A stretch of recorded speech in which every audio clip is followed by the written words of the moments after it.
अच्छा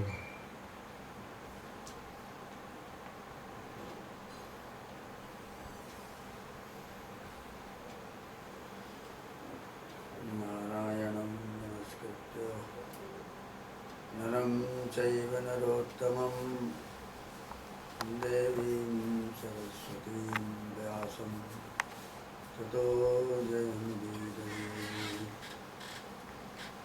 नमः परमहंसास्वादित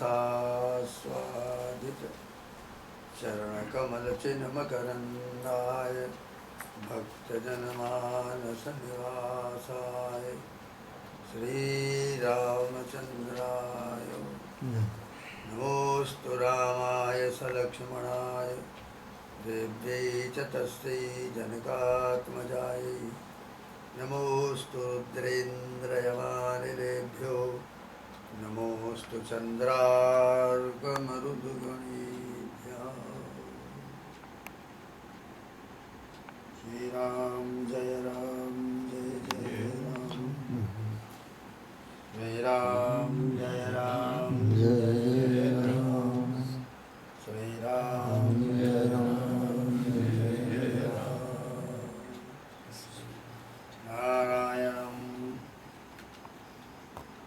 पद्मभवं वसिष्ठं शक्तिं च तत्पुत्रपराशरं च व्यासं सुखं गौडपदं महान्तं गोविन्दयोगीन्द्रमथास्य शिष्यं श्रीशङ्कराचार्यमथास्य पद्मो पादं च हस्तामलकं च शिष्यं तन्त्रोटकं वार्तिककारमन्यान् समद्गुरून् सन्ततमानतोऽस्मि। श्रुतिस्मृतिपुराणानामालयं करुणालयं नमामि भगवत्पादं शङ्करं लोकशङ्करं शङ्करं शङ्कराचार्यं केशवं बादरायणं सूत्रभाष्यकृतौ वन्दे भगवन्तौ पुनः पुनः।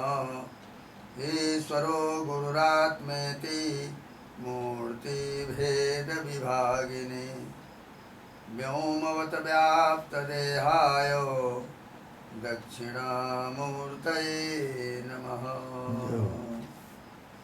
चैतन्यं शाश्वतं दिव्यं व्योमातीतं निरञ्जनं नादबिन्दुकलातीतं तस्मै श्रीगुरुवे नमः। ओंकारं बिन्दुसंयुक्तं नित्यं ध्यायन्ति योगिनः कामदं मोक्षदं च यो ओंकाराय नमो नमः।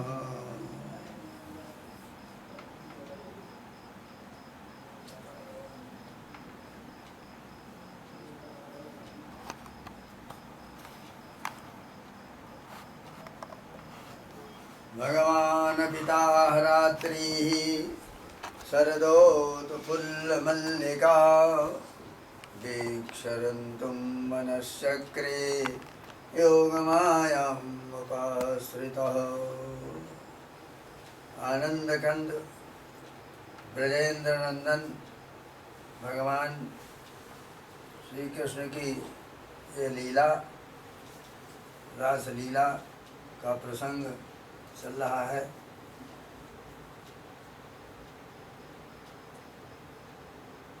रेमे तत्तरलानंदो कुमुदा मोद वायुना। कुमुद कुमुदनिया रात्रि में चंद्र की प्रभा को पा करके खिल उठे। मल्लिका मालती चंपक अशोक शतपत्र पूग कोहली पुन्नाग कलहार मुख्य सर्व ऋतु माला ऋतु पुष्प सब खिल उठे। मंद मंद सुगंध वायु उनकी सुगंधियों को लेकर के आती थी और भगवान के पास में उसको उड़ेल देती थी।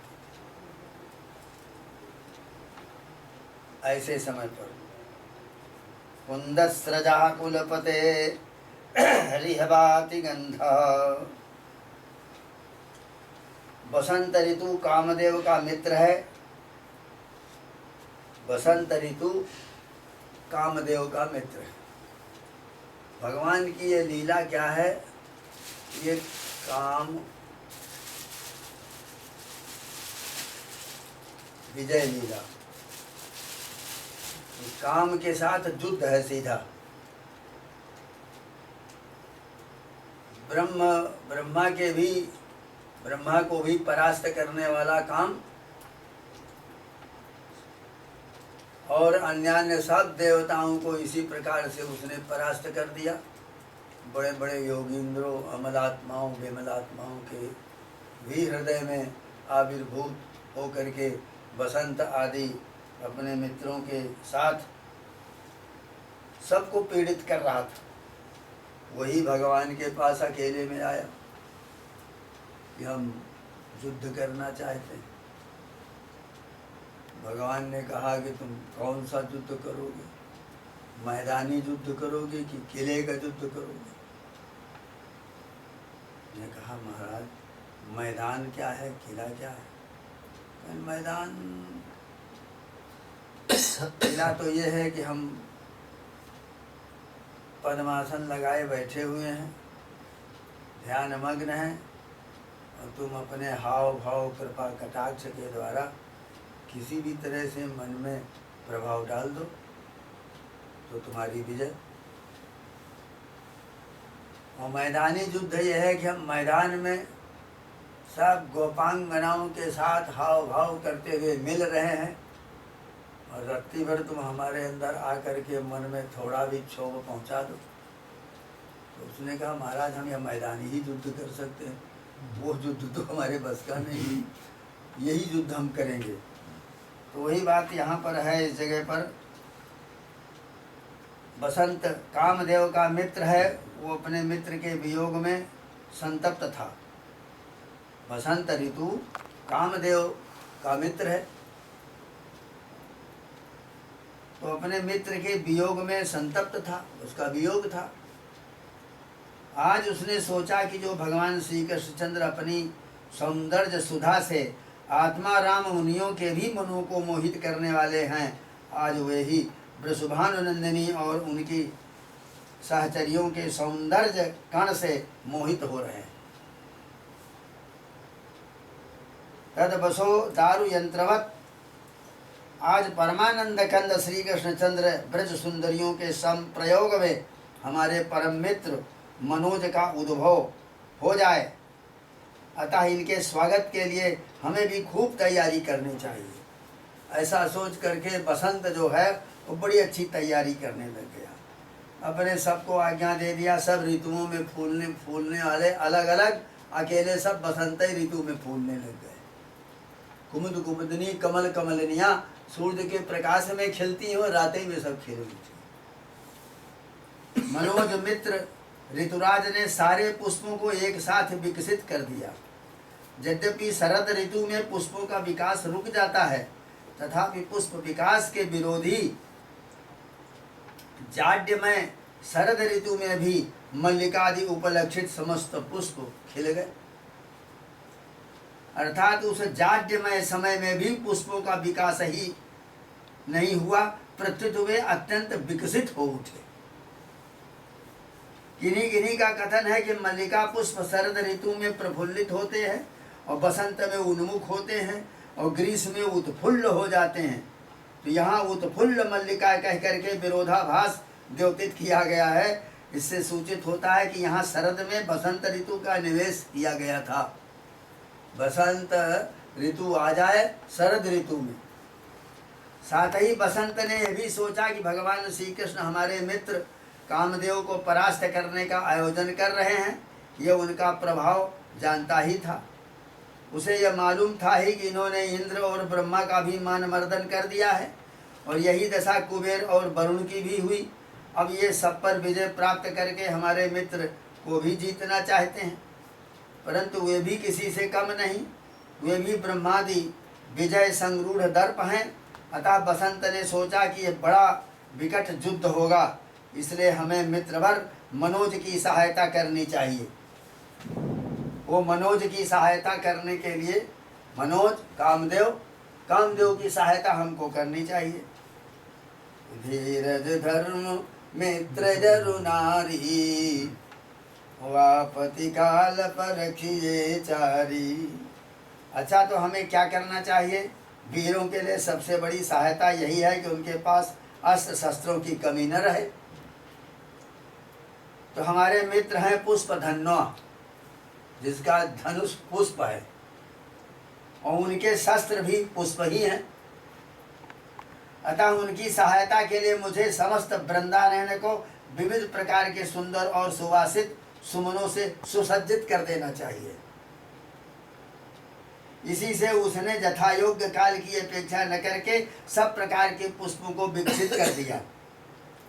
कामोद्रेक के आलंबन और विभाव नायक के लिए नायिका और नायिका के लिए नायक है, तथा पुष्प चंद्र ज्योत्सना चांदनी मलयानिल आदि उनके उद्दीपन विभाव हैं।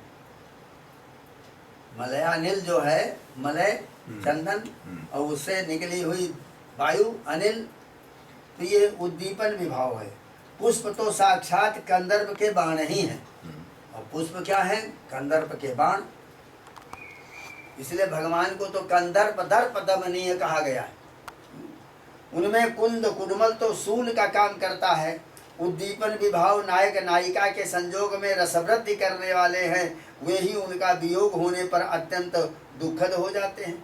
उस अवस्था में कुंद कुसुम सूल हो जाते हैं। केवल केवड़ा भाले का काम करता है और किंसुक पलाश पुष्प जो है मानो अर्धचंद्र बाण हो जाता है और किंसुक पुष्प रक्त वर्ण होता है, सो मानो वो विरहियों का वक्ष स्थल विदीर्ण करके उनके रक्त से रंजित हो रहा है। भाव ये इसी प्रकार अन्य पुष्पों में भी विभिन्न शस्त्रास्त्र की कल्पना कर लेनी चाहिए। भगवान की रची हुई ये रात्रियां प्राकृत नहीं थी। अप्राकृत भगवान के साथ अप्राकृत गोपांगनाओं की यह अप्राकृत लीला अप्राकृत रात्रियों में ही होनी चाहिए। अतः भगवान ने उन अप्राकृत रात्रियों का निर्माण किया। इस प्रकार भगवान ने रात्रियां तो बना ली, परंतु उनको अपना मन तो है नहीं। भगवान में मन नहीं होता। वेद कहता है अप्राणो समना शुभ्र, जिसमें प्राण नहीं है मन नहीं है वो भगवान है। इसलिए उन्होंने मनश्चक्रे भगवान पिता रात्रि ही शरदोत फुल्ल मल्लिका वीक्ष देख करके रंतुम मनश्चक्रे रमण करने के लिए मन बनाया, मन भी बनाया।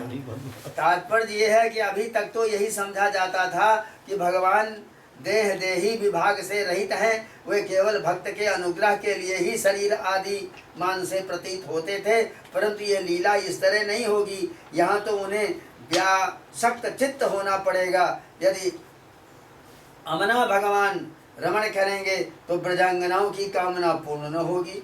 इस मन रहित भगवान यदि रमण करेंगे तो गोपांगनाओं की कामना कहाँ पूर्ण होगी। इसलिए ब्रजांगनाओं की कामना पूर्ण करने के लिए उन्होंने मन बनाया। परंतु बनाया कैसे?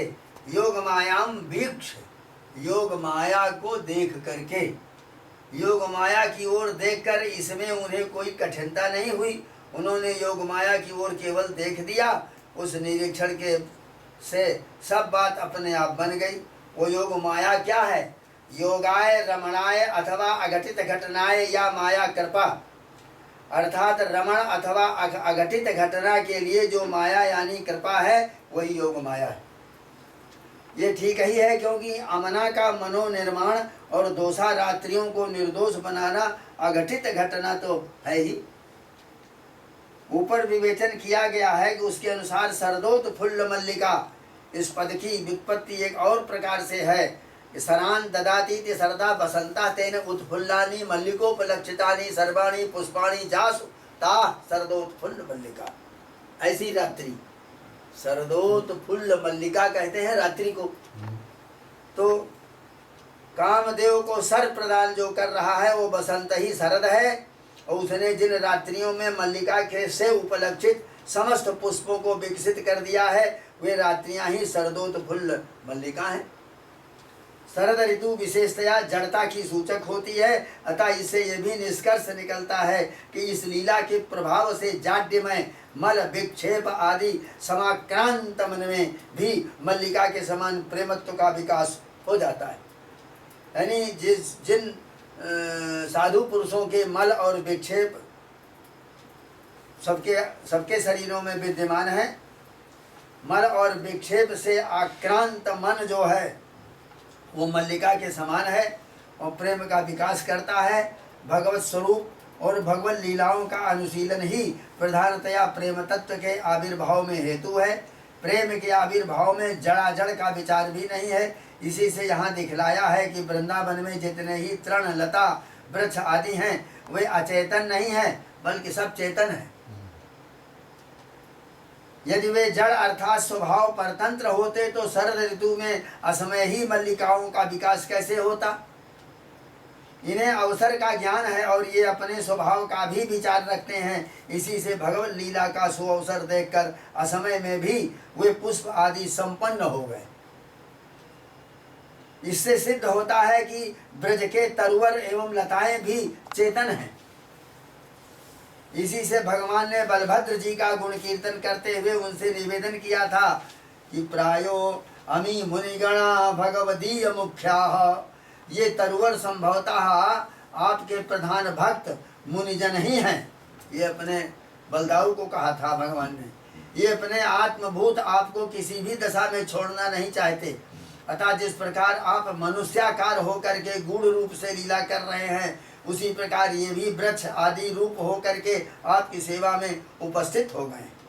वे अपनी पुष्प आदि संपन्न शाखा रूपी शिखाओं से आपके पद तल संस्पृष्ट पृथ्वी तल का स्पर्श करना चाहते हैं।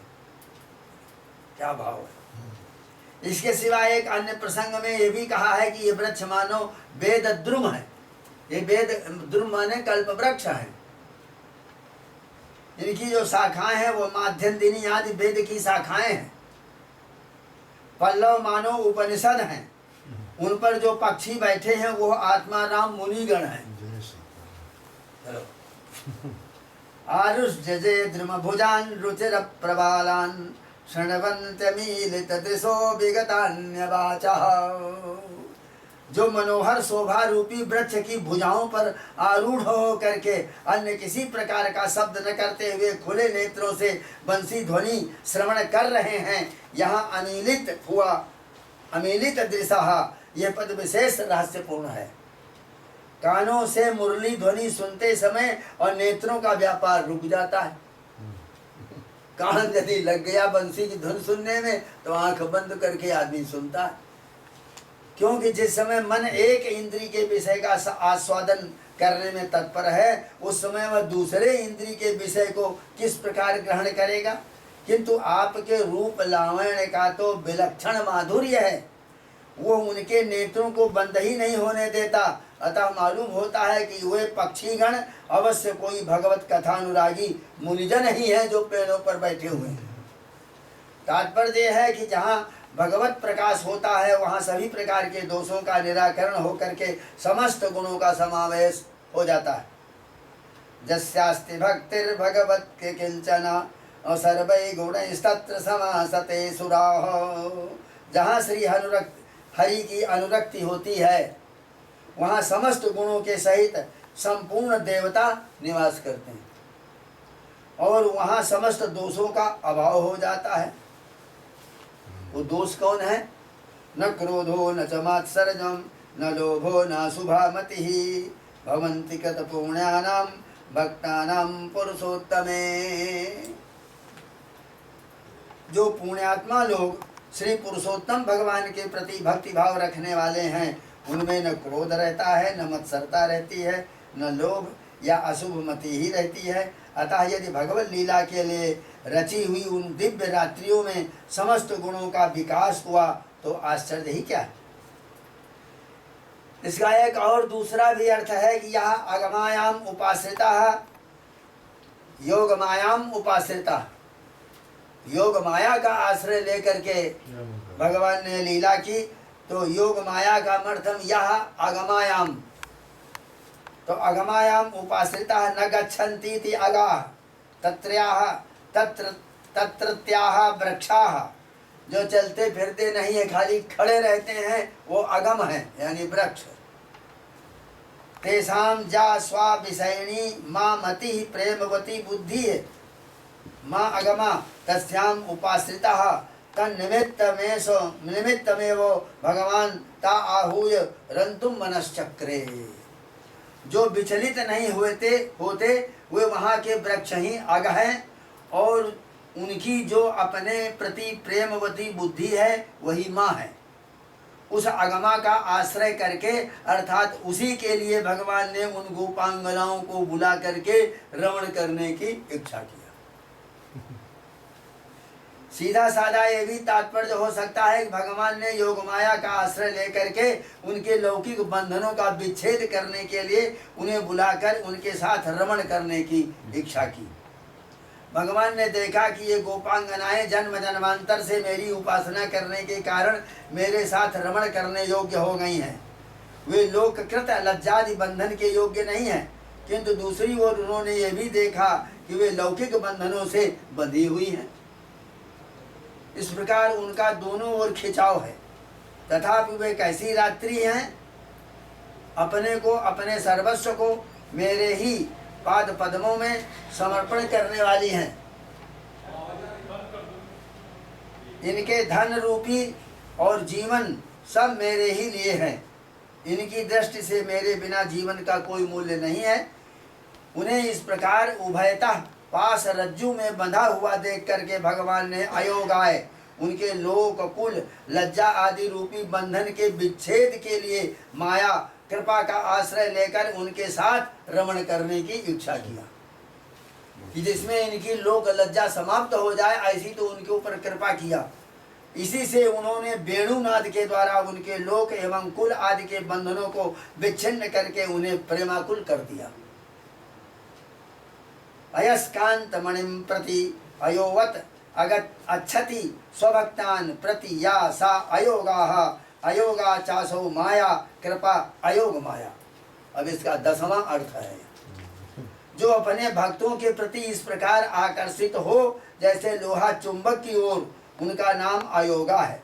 ऐसी जो अयोगा माया कृपा है, उसे ही अयोग माया का समझना चाहिए, क्योंकि भगवान की कृपा भक्तों के प्रति उसी प्रकार आकर्षित हो जाती है जैसे चुंबक के प्रति लोहा। तथापि भगवान की कृपा सर्वदा सर्वत्र है, तथापि उसका आकर्षण करने में भक्तजन ही समर्थ हैं। अतः भगवान भी उसी कृपा के अधीन होकर उनके साथ रमण करने को उद्यत हो गए, क्योंकि भगवान की जो ऐश्वर्य शक्ति और माया शक्ति है वे भी अपनी नियंत्री इस कृपा शक्ति के ही अधीन है। बहुत ध्यान से सुने थे, माया शक्ति और ऐश्वर्य शक्ति।